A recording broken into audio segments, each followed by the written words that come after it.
Selepas beberapa tahun baru kita tahu bahawa hakim ini, tuan-tuan, bila dia jatuh hukuman, dia kata Datuk Seri Najib bersalah kerana niat dia menubuhkan SRC International itu sendiri adalah niat jahat. Tapi Allah Ta'ala nak tunjukkan dia, tuan-tuan, akhirnya Peguam Datuk Seri Najib menjumpai bukti-bukti yang kukuh, tuan-tuan, berupa bilik mesyuarat, berupa dokumen-dokumen yang ditandatangani oleh Nazlan yang membuktikan bahawa Hakim Nazlan sesaudara adalah orang yang terlibat mencadangkan perubahan SRC International itu sendiri. Bukan kerana dia yang cadangkan, Hakim Nazlan itu sendiri yang mencadangkan. Ada banyak lagi bukti-bukti lain yang dimudahkan, tapi malangnya ia tak diterima di dalam mahkamah.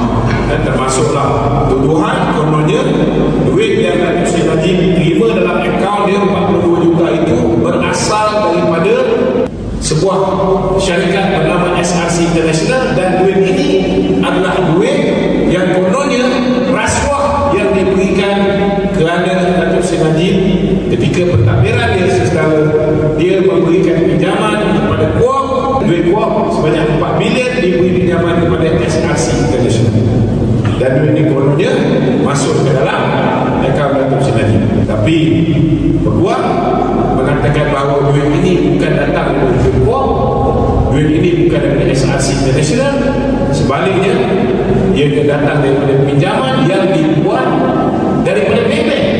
Dan ketika itu Hakim Nazlan adalah seorang Corporate and Legal Affairs Maybank. Dia juga merupakan General Counsel Maybank, tuan-tuan, dia Company Secretary Maybank. Cuba tuan-tuan bayangkan.